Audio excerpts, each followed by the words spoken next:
નમસ્કાર. આજના આ ખાસ લાઈવ ઓનલાઈન ક્લાસ સેશનમાં સૌનું સ્વાગત છે. હમ જેને આપણે એક એડવાન્સ્ડ ડીપ ડાઇવ પણ કહી શકીએ. બિલકુલ. આ કોઈ સામાન્ય લેક્ચર નથી. આ એક એવો ક્લાસ છે જ્યાં આપણે બે મિત્રો મળીને એન્જિનિયરિંગ હીટ કન્ડક્શનની સ્લાઇડ્સ ડીકોડ કરવાના છીએ. હા, અને એકદમ સરળ અને રસપ્રદ ભાષામાં. સાચી વાત છે. આજના સેશનનો આપણો હેતુ બહુ સ્પષ્ટ છે. ઊર્જા એક સિસ્ટમમાંથી બીજી સિસ્ટમમાં કેવી રીતે વહે છે તેના રહસ્યો આપણે ખોલવાના છીએ. અને હું ખાતરી આપું છું કે આપણે માત્ર ગોખણપટ્ટી નથી કરવાના. હા, આપણે એન્જિનિયરિંગ સિદ્ધાંત પાછળનું અસલી વિજ્ઞાન સમજવાનું છે. એક્ઝેક્ટલી. અને સાથે સાથે આપણે એક્ઝામ એલર્ટ્સ પર પણ ખાસ ધ્યાન આપીશું. કારણ કે શીખનારાઓ પરીક્ષાઓમાં સૌથી મોટી ભૂલો ક્યાં કરે છે તે જાણવું બહુ જરૂરી છે. તો ચાલો સીધા સ્લાઇડ 1થી શરૂઆત કરીએ. થર્મલ એન્જિનિયરિંગની દુનિયામાં સ્વાગત છે. સ્લાઇડ 1. ઉષ્મા સંચારણના મૂળભૂત સિદ્ધાંતો. જુઓ, ઉષ્મા સંચારણ એટલે સરળ ભાષામાં હીટ ટ્રાન્સફર. એટલે કે ઊર્જાનું એક સિસ્ટમમાંથી બીજી સિસ્ટમમાં વહેવું. બરાબર. સ્લાઇડમાં આપેલા ઉદાહરણો જુઓ. એન્જિન કુલિંગ સિસ્ટમ્સ હોય, મોટા બોઇલર્સ હોય કે પછી મેટલ પ્રોસેસિંગ હોય, આ બધે જ ગરમીની આપલે થાય છે. હા, પણ આ આપલે થાય છે કેમ? અહીં થર્મોડાયનેમિક્સનો બીજો નિયમ પિક્ચરમાં આવે છે. અચ્છા. ગરમીનો મૂળભૂત સ્વભાવ જ એવો છે કે તે હંમેશા હાઈ ટેમ્પરેચરથી લો ટેમ્પરેચર તરફ વહે છે. એટલે ગરમ વસ્તુથી ઠંડી વસ્તુ તરફ. હા, બિલકુલ. અને અહીં જ આપણો પહેલો એક્ઝામ એલર્ટ આવે છે. ઓકે, નોંધ કરવા જેવી બાબત. હા, હીટ ટ્રાન્સફર સંપૂર્ણપણે તાપમાનના તફાવત એટલે કે ટેમ્પરેચર ડિફરન્સ પર આધારિત છે. જો બે સિસ્ટમ વચ્ચે તાપમાનનો કોઈ તફાવત ના હોય ને, તો ગરમી વેશે જ નહીં. એક્ઝેક્ટલી કોઈ હીટ ટ્રાન્સફર નહીં થાય. ટેમ્પરેચર ડિફરન્સ જ આખી સિસ્ટમનું ડ્રાઇવિંગ એન્જિન છે. હું સમજી ગઈ. હવે બીજી સ્લાઇડ પર આગળ વધીએ. ઉષ્મા પ્રસરણની 3 મુખ્ય રીતો. હા, the 3 main modes of heat transfer. સ્લાઇડમાં 3 નામ છે: કન્ડક્શન, કન્વેક્શન અને રેડિયેશન. કન્ડક્શનમાં ઘન પદાર્થોમાં અણુઓ ધ્રુજે છે. કન્વેક્શનમાં પ્રવાહી અને વાયુમાં અણુઓ જાતે ગતિ કરે છે. અને રેડિયેશન તો ઇલેક્ટ્રોમેગ્નેટિક તરંગો દ્વારા થાય છે. સાચું? આ ત્રણેય વચ્ચેનો મૂળભૂત તફાવત બહુ ઇન્ટરેસ્ટિંગ છે. કેવી રીતે? જો, કન્ડક્શન અને કન્વેક્શન થવા માટે કોઈક માધ્યમ, કોઈ મીડિયમ હોવું જરૂરી છે. ઘન, પ્રવાહી કે વાયુ. બરાબર. પણ રેડિયેશન સાવ અલગ છે. અને અહીં એક્ઝામ એલર્ટ આવે છે. કહો. રેડિયેશન શૂન્યાવકાશ એટલે કે વેક્યુમમાં પણ થઈ શકે છે. સૂર્યની ગરમી પૃથ્વી સુધી પહોંચે છે ત્યાં વચ્ચે કોઈ મીડિયમ નથી હોતું, છતાં ગરમી આવે છે. વાહ, આ તો બહુ સરસ રીતે સમજાવ્યું. તો હવે સ્લાઇડ 3 જોઈએ. કન્ડક્શનની આંતરિક પ્રક્રિયા.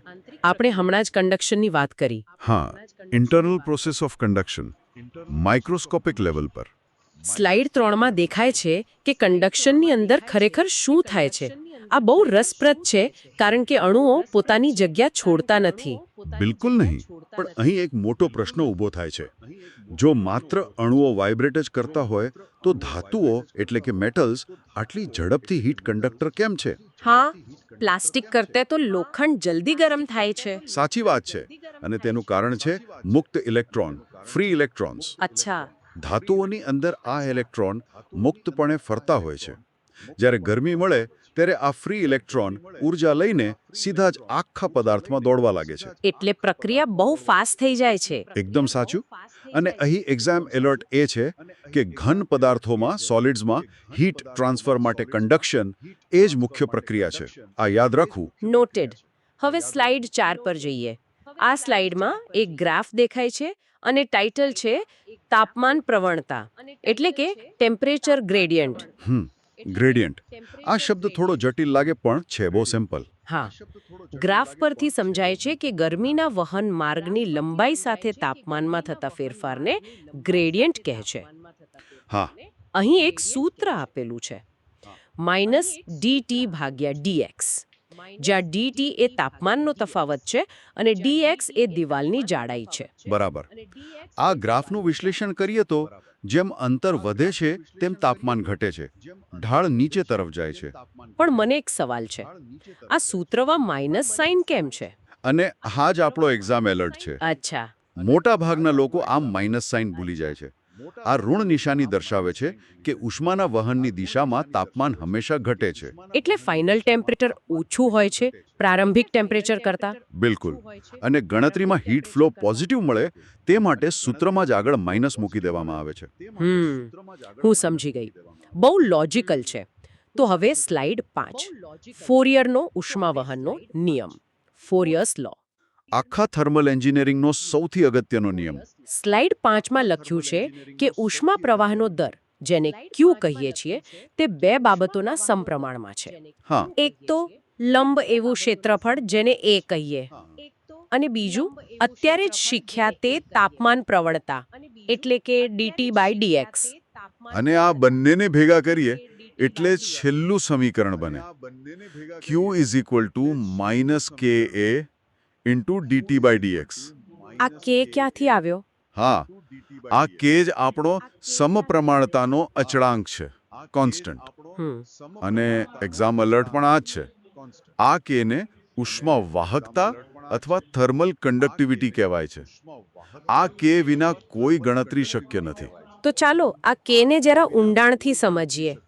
સ્લાઇડ 6 પર ઉષ્મા વાહકતા એટલે કે થર્મલ કન્ડક્ટિવિટી કે વિશે જ માહિતી છે. આ કે ખરેખર છે શું? સરળ રીતે કહું તો એકમ સમયમાં એકમ વિસ્તારમાંથી પસાર થતી ઉષ્માનો જથ્થો. એક્ઝેક્ટલી. અને એના એકમો પણ સ્લાઇડ પર છે. વોટ પર મીટર કેલ્વિન. હા, W/mK. આપણે આ કે નું મૂલ્ય અલગ અલગ મટીરિયલ માટે અલગ અલગ હોવાનું સમજીએ. ચાંદી અને ઈંટનું ઉદાહરણ બેસ્ટ છે. હા, સિલ્વર અને બ્રિક. ચાંદીનું મૂલ્ય 458.2 છે, સૌથી વધુ સુવાહક. અને ઈંટનું મૂલ્ય માત્ર 0.23 છે. બહુ મોટો તફાવત છે ને. એટલે જ અહીં એક્ઝામ એલર્ટ એ છે કે જે મટીરિયલની વાહકતા વધુ હોય તેમને હીટ કન્ડક્ટર કહેવાય, અને જેની ઓછી હોય તેને ઇન્સ્યુલેટર કહેવાય. આપણે ઇન્સ્યુલેટરનો ઉપયોગ ગરમી રોકવા માટે કરીએ છીએ. બિલકુલ. હવે ગરમી રોકવાની જ વાત આવી છે તો સ્લાઇડ 7 જોઈએ. થર્મલ રેઝિસ્ટન્સ અને કન્ડક્ટન્સ. અવરોધ. હા, થર્મલ રેઝિસ્ટન્સ એટલે કે R આ ગરમીના પ્રવાહને રોકવાની ક્ષમતા છે. સ્લાઇડ 7 પર સૂત્ર છે R = dx/KA. હા. આ સૂત્ર કહેવા માંગે છે કે જેમ દિવાલ જાડી હોય એટલે કે dx વધે તેમ રેઝિસ્ટન્સ પણ વધે. દિવાલ જાડી તો ગરમી રોકવાની તાકાત વધારે. અને થર્મલ કન્ડક્ટન્સ બરાબર આનું વ્યસ્ત છે. ઇન્વર્સ. હા, C = K/dx. કન્ડક્ટન્સ વધારે એટલે ગરમીનું વહન એકદમ સરળ. આ બધું સાંભળીને મને ઇલેક્ટ્રિકલ સર્કિટ યાદ આવી ગઈ. અને એ જ આપણો એક્ઝામ એલર્ટ છે. આ થર્મલ રેઝિસ્ટન્સ બિલકુલ ઇલેક્ટ્રિકલ રેઝિસ્ટન્સ જેવું જ કામ કરે છે. ઓહમનો નિયમ. વાહ. વોલ્ટેજની જગ્યાએ તાપમાનનો તફાવત. અને કરંટની જગ્યાએ હીટ ફ્લો. સાવ સાચી વાત. આ જ કન્સેપ્ટ આપણને સ્લાઇડ 8 પર બહુ કામ આવશે. ઓકે, સ્લાઇડ 8, મિશ્ર દિવાલમાં ઉષ્મા વહન, heat transfer through composite wall. હા. કલ્પના કરો કે એક જટિલ પરિસ્થિતિ છે. 3 અલગ અલગ મટીરિયલની બનેલી એક દિવાલ છે. K1, K2 અને K3. ભઠ્ઠીની દિવાલ જેવું. હા. હવે ત્રણેય લેયરમાં મટીરિયલ અલગ છે, પણ નોંધવા જેવી વાત એ છે કે ત્રણેયમાંથી પસાર થતો ઉષ્મા પ્રવાહનો દર એટલે કે Q સમાન રહે છે. અચ્છા, જેટલી ગરમી પ્રવેશે એટલી જ બહાર નીકળે. હા. અને કુલ તાપમાનનો તફાવત શોધવા માટે આપણે પહેલું અને છેલ્લું તાપમાન લઈએ છીએ, T1 - T4. પણ રેઝિસ્ટન્સનું શું? અહીં આપણો એક્ઝામ એલર્ટ આવે છે, સિરીઝ કનેક્શનનો નિયમ. ઇલેક્ટ્રિકલ સર્કિટની જેમ જ. હા. કુલ રેઝિસ્ટન્સ શોધવા માટે આપણે ત્રણેય લેયરના રેઝિસ્ટન્સનો સીધો સરવાળો કરી દેવાનો. R total = R1 + R2 + R3. અરે, આ તો બહુ સિમ્પલ થઈ ગયું. હા, પણ પેરેલલના નિયમો ના લગાવી દેતા એ ધ્યાનમાં રાખવું પડે. સાચી વાત છે. ચાલો હવે દિવાલથી આગળ વધીએ. સ્લાઇડ 9, નળાકારમાંથી ઉષ્મા વહન, સિલિન્ડર. હા. પાઇપ કે ટ્યુબ સપાટ દીવાલ કરતા આ એકદમ અલગ છે, કારણ કે અહીં ક્ષેત્રફળ અચળ રહેતું નથી. એ જ તો મુખ્ય સમસ્યા છે. એરિયા માટે સૂત્ર છે A = 2πRL. હા. જેમ ગરમી પાઇપની અંદરથી બહાર જાય તેમ ત્રિજ્યા વધે અને ક્ષેત્રફળ પણ વધે. તો પછી ગણતરી કેવી રીતે કરવી? અહીં આપણે કેલ્ક્યુલસ વાપરવું પડે. ઇન્ટિગ્રેશન. અચ્છા, આપણે પાઇપની અંદર ડીઆર જાડાઈની એક નાની કાલ્પનિક રિંગ ધારીએ છીએ હા, સ્લાઇડમાં ડાયાગ્રામ દેખાય છે. અને પછી અંદરની ત્રિજ્યા R1 થી બહારની ત્રિજ્યા R2 સુધી તેનું સંકલન એટલે કે ઇન્ટિગ્રેશન કરીએ છીએ. ઓકે, આ થોડું મેથ્સ વધારે છે. એક્ઝામ એલર્ટ કંઈ છે આમાં? બહુ મોટો એક્ઝામ એલર્ટ છે. જ્યારે આપણે 1/r નું ઇન્ટિગ્રેશન કરીએ ત્યારે ફાઇનલ સૂત્રમાં લોગેરિધમ આવે છે.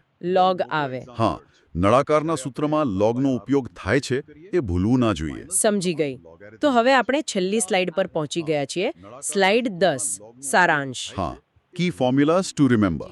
આખા ક્લાસનું ઝડપી રિવિઝન કરી લઈએ. સ્ક્રીન પર 4 મુખ્ય સૂત્રો દેખાઈ રહ્યા છે. પહેલું ફોરિયરનો નિયમ, બીજું થર્મલ રેઝિસ્ટન્સ, ત્રીજું મિશ્ર દિવાલ જ્યાં સરવાળું કરવાનો છે અને ચોથું નળાકાર જ્યાં લોગ વાપરવાનો છે. આ 4 સૂત્રો કોઈ પણ થર્મલ એન્જિનિયરિંગ સમસ્યા ઉકેલવા માટેની માસ્ટર કી છે. આટલું આવડે એટલે બેડો પાર. પણ મને લાગે છે કે અહીં એક ફાઇનલ એક્ઝામ એલર્ટ છે. બિલકુલ છે. નળાકારના દાખલા